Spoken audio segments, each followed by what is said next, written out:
चलिए आज हम नागरिक शास्त्र विषय के बारे में पढ़ेंगे। बीएड वालों के लिए नागरिक शास्त्र टीचिंग सब्जेक्ट के अंतर्गत पाठ्यक्रम एवं नियोजन नाम से एक विषय वस्तु है जिसका अध्ययन आज हम करेंगे। जो हमारा टॉपिक है वो है नागरिक शास्त्र, उसमें उसका पाठ्यक्रम और उसका नियोजन कैसे किया जाता है। टीएच ग्रीन ने इसकी एक परिभाषा दी है कि इसको एक्सप्लेन किया है उन्होंने अपने एक सीमित शब्द में। Social good is the real good of a man and civic studies that.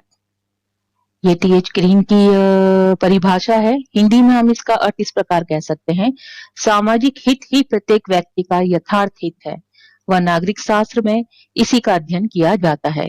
ये जो शब्द दिए गए हैं वो टीएच ग्रीन ने इसको बहुत मिनिमम वर्ड में अपना एक्सप्लेन किया है कि नागरिक शास्त्र क्या है। तो चलिए नागरिक शास्त्र को परिभाषा से स्टार्ट करते हुए हम लोग लेते हैं।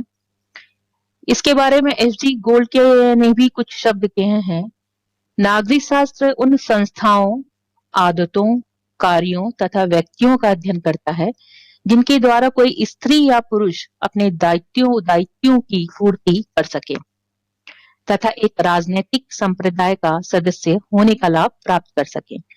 ये जो शब्द थे ये एच.जी. गोल्ड के अनुसार बोले गए थे। ये महान नागरिक शास्त्र या सामाजिक कर्ता रहे हैं जो समय समय पर अपने संवादों को इस तरह प्रेरित हेतु हमारे सामने रखते हैं। तो सबसे पहले हम ये देखते हैं कि नागरिक शास्त्र के अंतर्गत पाठ्यक्रम का क्या स्वरूप है और पाठ्यक्रम किस प्रकार नागरिक शास्त्र का कार्य करता है। तो पाठ्यक्रम को जानने से पहले हम पाठ्यक्रम के अर्थ को समझ लें कि पाठ्यक्रम जो शब्द है वो अंग्रेजी भाषा के करिकुलम का हिंदी रूपांतरण है। करिकुलम शब्द की उत्पत्ति, मैं वापस बोल रही हूँ कि पाठ्यक्रम जो है वो अंग्रेजी भाषा शब्द करिकुलम का हिंदी रूपांतरण है। करिकुलम शब्द की उत्पत्ति लैटिन भाषा के शब्द कुरियर से है जिसका अर्थ होता है दौड़ का मैदान। इस प्रकार पाठ्यक्रम से आशय बालक के लिए उस दौड़ के मैदान के समान है जिसे दौड़ते हुए वो शिक्षा के लक्ष्य व उद्देश्य को प्राप्त करने का प्रयास करता है। ये एक अर्थ है पाठ्यक्रम का मेन। अब पाठ्यक्रम की कई परिभाषाएं आपने देखी हैं, जैसे टीएच ग्रीन ने दी थी, एच.डी. गोल्ड ने दी थी, जो पाठ्यक्रम को समझाना चाह रहे थे। पाठ्यक्रम में वे सभी क्रियाएं सम्मिलित हैं जिनका हम शिक्षा के उद्देश्य को प्राप्त करने के लिए विद्यालयों में उपयोग करते हैं। जो हमारे शिक्षा के उद्देश्य निर्धारित हैं, चाहे वो हमारे मुख्य उद्देश्य हो, चाहे वो हमारे विशेष उद्देश्य हो, हम उसे पाठ्यक्रम के द्वारा ही निर्धारित करते हैं या उसका आश्रय लेते हैं। तो नागरिक शास्त्र के लिए जो पाठ्यक्रम बनाया गया है, पाठ्यक्रम भी अलग अलग स्तरों में बनाया जाता है। माध्यमिक स्तर का अलग होता है, उच्च माध्यमिक का अलग होता है, प्री प्राइमरी का अलग होता है। तो नागरिक शास्त्र का जो वैल्यू है, मूल्य है, वो कौन से स्टैंडर्ड से परिभाव होके निकलेगा, उसका मार्गांकीकरण करेगा, तो उसके हेतु उसमें पाठ्यक्रम का क्रियान्वयन करना आवश्यक है।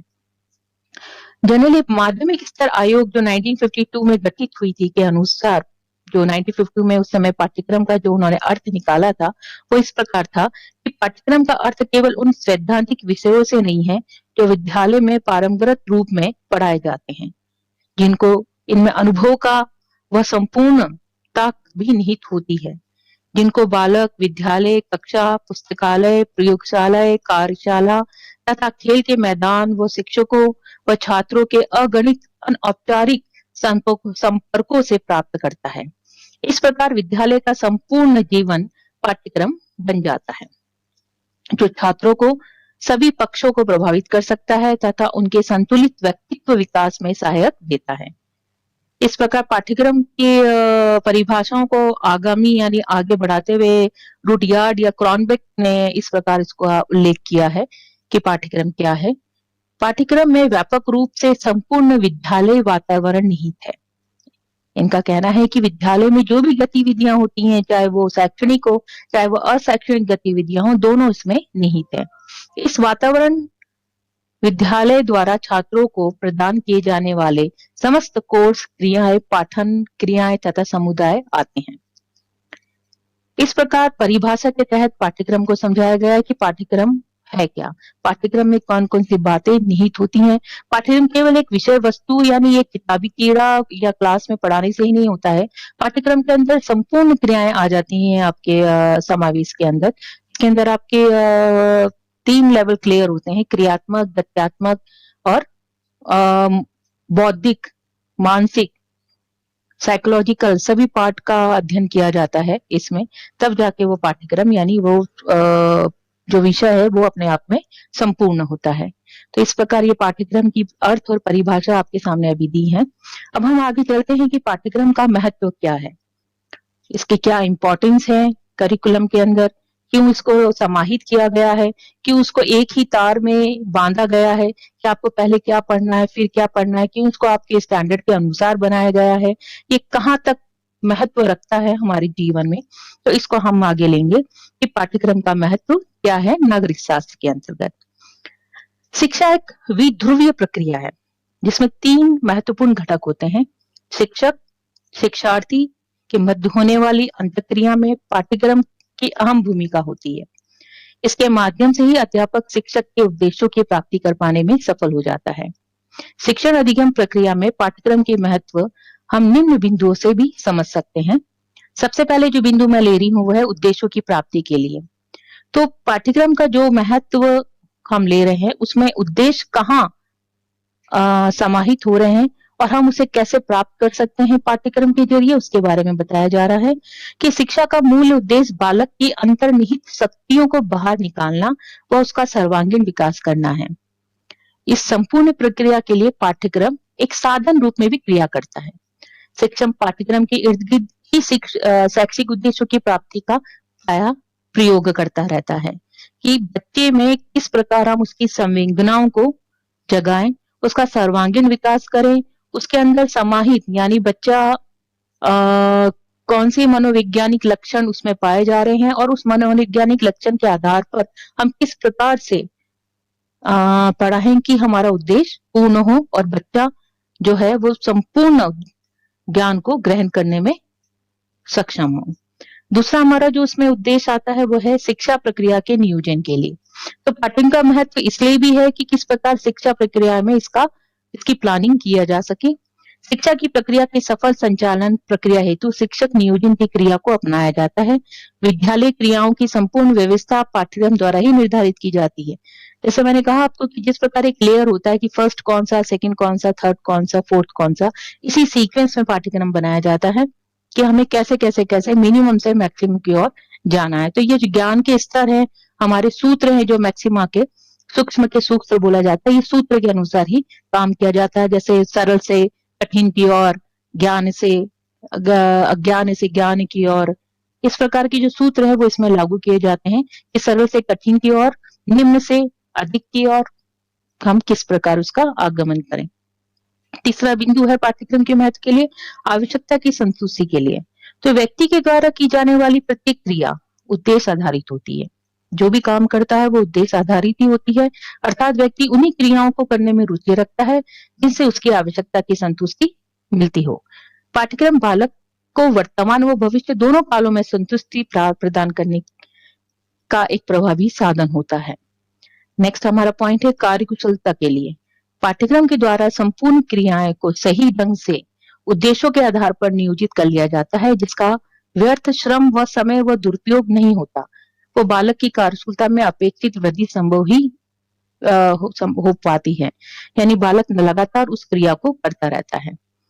हमारा जो अंतिम बिंदु है वो है मूल्यांकन के लिए, यानी पाठ्यक्रम का महत्व मूल्यांकन के लिए कैसे हो सकता है। शिक्षा की प्रक्रिया उद्देश्य से प्रारंभ होकर मूल्यांकन पर समाप्त होती है। यानी शुरू में हम उद्देश्य निर्धारित करते हैं, फिर उस पाठ्यक्रम को हम कक्षा में हस्तांतरित करते हैं, फिर उस अपने उद्देश्यों को जांचने के लिए हम मूल्यांकन का उपयोग करते हैं, यानी मूल्यांकित प्रश्न पूछा जाता है। तो पाठ्यक्रम के आधार पर अध्यापक अपने उद्देश्यों एवं लक्ष्यों का मूल्यांकन करता है। समान स्तर वाले बालकों का मूल्यांकन करने का सबसे वो सरल आधार पाठ्यक्रम ही होता है। तो बच्चे को जब तक हम पढ़ाएंगे नहीं, जब तक हम उसकी इम्पोर्टेंस नहीं बताएंगे, जब तक हम बालकों के स्तर के अनुसार, उनके आयु के अनुसार उनको अधिगम नहीं कराएंगे, तब तक हम पाठ्यक्रम तब तक हम बालकों का मूल्यांकन नहीं कर सकते। तो एक सरल साधारण है कि बालकों को पुस्तक दीजिए, उन्हें पढ़ाएं और उनका मूल्यांकन करें और इसके बारे में बताएं। तो इस प्रकार पाठ्यक्रम का जो महत्व है वो सारा संपूर्ण होता है कार्यक्रम का। नेक्स्ट जो हमारा है कि पाठ्यक्रम, difference between curriculum and syllabus, यानी पाठ्यक्रम और सिलेबस विषय वस्तु में क्या अंतर है। दोनों में कभी कभी ये एक प्रश्न आ जाता है, क्या पाठ्यक्रम और विषय वस्तु दोनों एक ही हैं। ये कन्फ्लिक्ट रहता है दोनों में अंतर्धात, तो वो कैसे दूर किया जाए कि ये विषम परिस्थिति कैसे अलग हो। तो इसमें ये कहने का आधार है कि पाठ्यक्रम पाठ्यक्रम की व्यवहारिक रूपरेखा मात्र ही होती है, जबकि पाठ्यक्रम विस्तृत व व्यापक होता है। यानी जो सिलेबस होता है वो केवल एक रूपरेखा होती है, क्या आज ये सिलेबस हमें पढ़ाना है, या ये नागरिक शास्त्र का सिलेबस है, ये हमारा अर्थशास्त्र का सिलेबस है, ये हमारा मैथ्स का सिलेबस है और हमें सिलेबस को पढ़ाना है। जबकि पाठ्यक्रम अपने आप में विस्तार और व्यापक होता है, वो सर्वव्यापी होता है। पाठ्यक्रम की आधुनिक अवधारणा इसके क्षेत्र को व्यापक और विस्तार बनाती है। तो बालक द्वारा कक्षा कक्ष के अंदर व बाहर जो भी अनुभव व ज्ञान प्राप्त किया जाता है बालकों द्वारा, उसे पाठ्यक्रम कहते हैं। यानी वो क्लास के अंदर जो ज्ञान ग्रहण कर रहा है या क्लास के बाहर जाकर वो जो ज्ञान ग्रहण कर रहा है, दोनों में अंतर है। वो अशैक्षणिक और शैक्षणिक दोनों को समाहित कर रहा है पाठ्यक्रम, जबकि सिलेबस केवल शैक्षणिक को ही समाहित करता है कि विषय वस्तु क्या है, यानी सिलेबस क्या है आज हमारा, जबकि पाठ्यक्रम अंतर और बाहर दोनों को समाहित करके चलता है। इसलिए वो बोल रहा है कि कक्षा के अंदर वो बाहर जो भी अनुभव कहीं से भी जो बच्चा ज्ञान प्राप्त कर रहा है उसे हम पाठ्यक्रम करते हैं, जबकि शिक्षण की सुविधा के लिए जब विषय वस्तु को व्यवस्थित किया जाता है तो उसे हम सिलेबस कहते हैं, यानी पाठ्य विवरण कहा जाता है। धन्यवाद। अगले टॉपिक में हम लेंगे पाठ्यक्रम निर्माण के आधार।